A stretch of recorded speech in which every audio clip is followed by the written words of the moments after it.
По пресрет на правенството во втората лига, раководството на ГФК Осогово е во потрага по засилувања кои би требало да го подигнат квалитетот на екипата. Деновиве челниците на клубот успеа да се договорат со искусниот голман Ѓоре Јовановски и дефанзивецот Борче Ужевски, кои веќе им се приклучија на жолто-сините.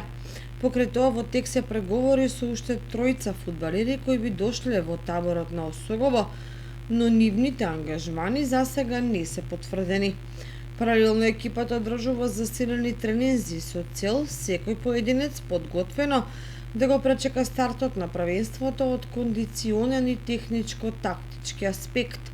Инаку по минималниот пораз од Каменица Саса на првиот пријателски надпревар, Осогово закажа и втор, кој ќе се игра во сабота на стадионот во Берово против третолигашот Трајал од Србија, кој во минатото првенство беше второлигаш, а се наоѓа на подготовки во Пехчево.